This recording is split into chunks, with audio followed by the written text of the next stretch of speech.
Merci Martine Ségalen et merci à celles qui m'ont invité, fait l'honneur de pouvoir vous présenter aujourd'hui une approche qui est celle de ce grand réseau international que je coordonne à Genève avec le soutien de l'Organisation mondiale de la santé et qui est une approche plus transversale, mais les trois présentations qui m'ont précédé ont déjà largement abordé le problème sous cet angle.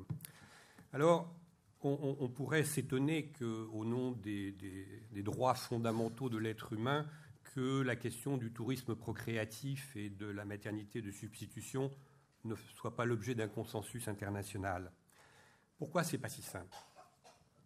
D'abord, c'est pas si simple parce que c'est pas un vrai problème de santé publique. Quelques milliers au maximum de naissances pour 140 millions de nouveaux êtres humains l'année dernière, c'est marginal pour une organisation internationale.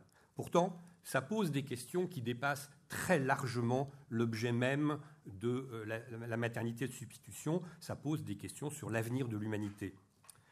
Alors, c'est donc un débat autour d'un symbole important dans lequel on s'écharpe autour de questions que sont les droits humains. Alors, au nom des mêmes droits humains, les uns pensent que je suis parfaitement libre de faire ce que je veux de mon corps et personne, et surtout pas les États, n'ont à me dicter ce que je dois faire de mon corps. Au nom des mêmes droits humains, d'autres considèrent que c'est une insupportable aliénation pour le corps des femmes que de leur faire porter une grossesse pour un autre couple. Donc, on est dans une situation qui ressemble d'une certaine manière dans les débats internationaux à une impasse, puisque finalement tout le monde utilise les mêmes mots, même s'ils leur donnent évidemment un sens différent. Alors ça a pour conséquence une situation internationale extrêmement confuse, avec des pays dans lesquels la législation interdit la maternité de substitution, d'autres l'encadrent, dans les troisièmes c'est autorisé ou au moins toléré. Il n'est pas inintéressant de voir que dans deux des pays les plus symboliques, l'Inde et la Thaïlande, récemment, la législation a évolué dans un sens plus restrictif. Mais la situation est si complexe que, vu de Genève, la capitale des organisations internationales, on ne discute pas de cette question. On commence à voir des ONG, on commence à voir des assemblées qui posent la question en termes de est-ce que c'est ou non une priorité ? Donc finalement, ce sont dans des forums comme celui-ci que l'on voit naître des idées, des pistes de réflexion. Et c'est donc exactement ce type de travail que nous avons fait entre chercheurs, de mettre en commun, à partir de cultures différentes, à partir de langues différentes, à partir de législations différentes, de mettre en commun un regard sur ce qu'on peut appeler les nouveaux marché de la biotechnologie aujourd'hui dans le monde.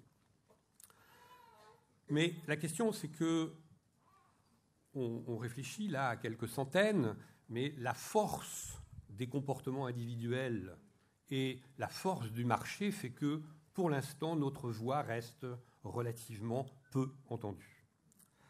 Alors, c'est très caractéristique dans les organisations internationales et il est quand même extraordinaire qu'en dehors du vote des députés européens, aucune grande organisation onusienne n'ait émis ne serait-ce qu'un certain nombre de principes qui pourraient s'appliquer à l'ensemble de la communauté internationale. Alors, comme la tendance dans ces organisations qui finalement dictent les règles de la gouvernance internationale, elle va toujours dans le sens du compromis, on peut imaginer que la question ne se pose plus tellement entre les partisans de chaque côté, mais se pose dans la question de quelle forme de compromis, quelle forme donc de régulation on peut donner à ce type de pratique. Cette absence d'engagement, c'est un vrai handicap pour le débat parce que dans d'autres domaines, je vais le reciter, mais par exemple le problème de la transplantation et du trafic des organes, le fait que les associations de médecins, les associations professionnelles se soient très vite emparées de la question a fait vite progresser les organisations et a permis donc cette grande chose qui est la déclaration d'Istanbul où on invite toutes les organisations professionnelles et tous les gouvernements et toutes les institutions, et d'ailleurs l'Agence française de biomédecine est signataire de la déclaration d'Istanbul, à adopter un comportement éthique, à supprimer les règles du marché à l'intérieur de la transplantation, et donc toute institution, toute clinique, tout lieu de transplantation qui n'adhère pas à cette déclaration devient d'une certaine manière illégal, en tout cas illicite. Une espèce de goémillot de la qualité du travail de transplantation. Alors, quelle est l'approche qu'on a utilisée dans notre groupe à Genève ?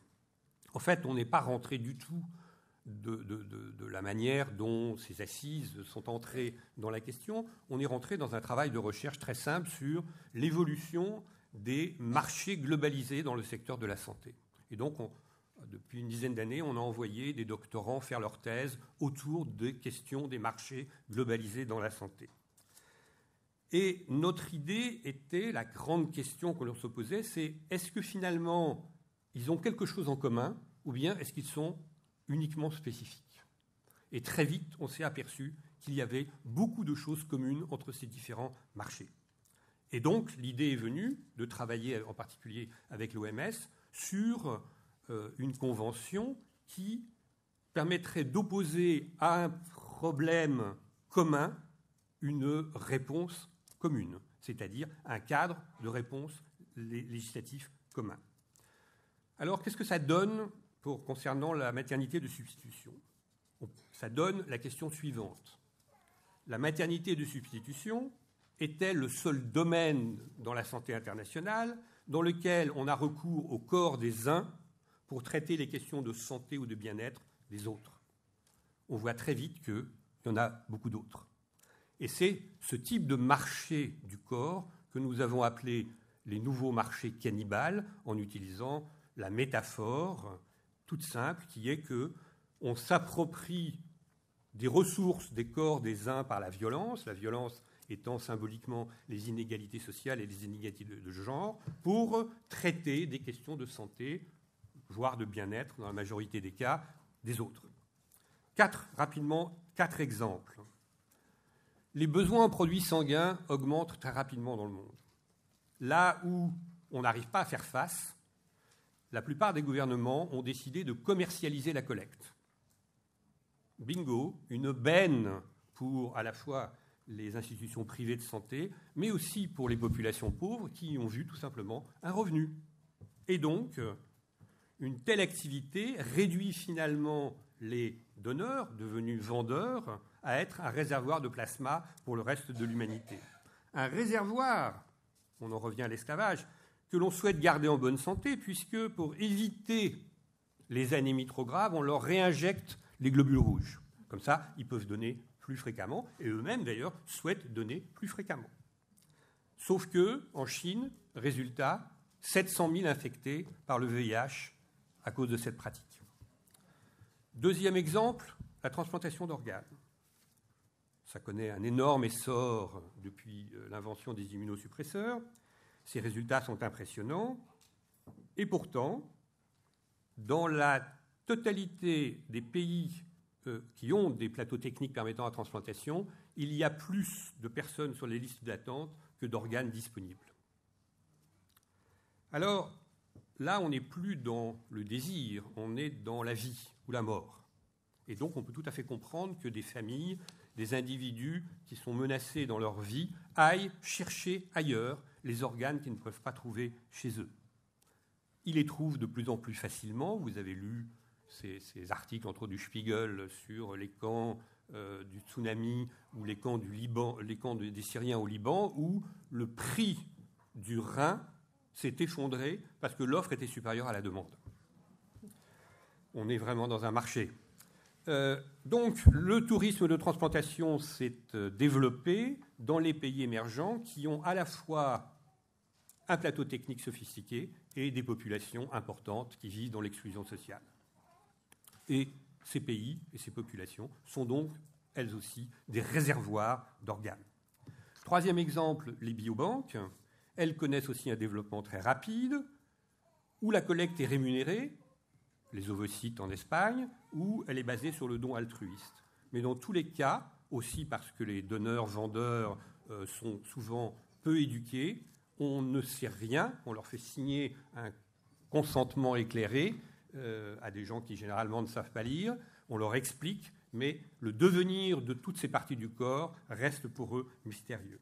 Dernier exemple, c'est on a rapproché de tout ça le pillage des cerveaux. Finalement, c'est la même métaphore. Aujourd'hui, le quart de tous les médecins qui travaillent dans le Royaume-Uni sont nés et ont fait leurs études et obtenu leur diplôme de médecin dans un pays pauvre ou émergent. Simple.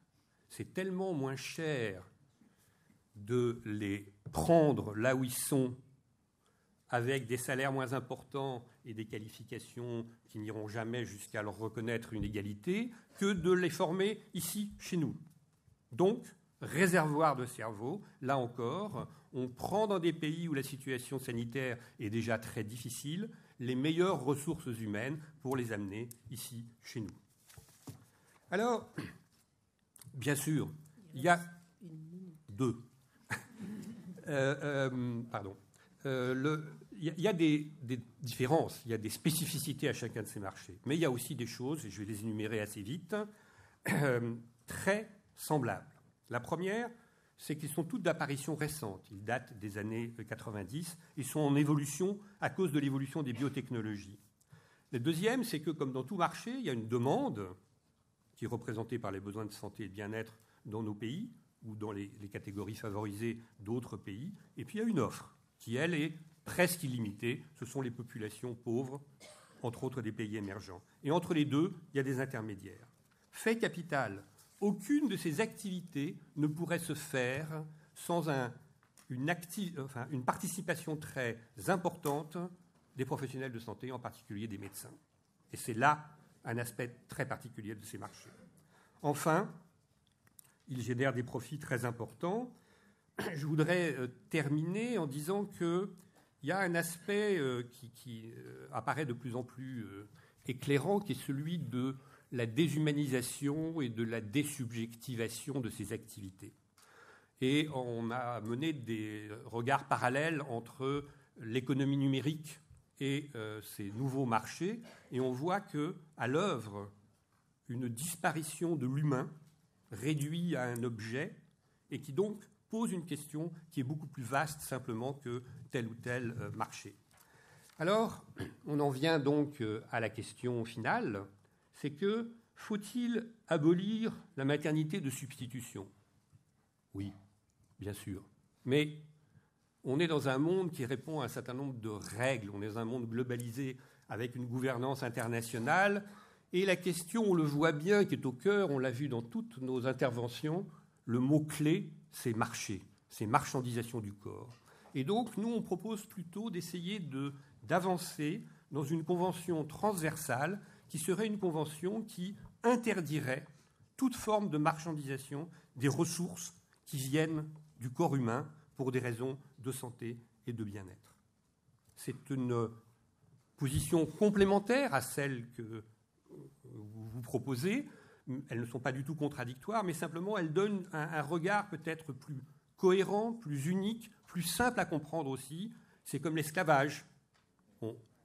Il faut arrêter de marchandiser le corps humain, c'est simple, on l'interdit, et c'est dans ce regard-là que nous travaillons. Merci.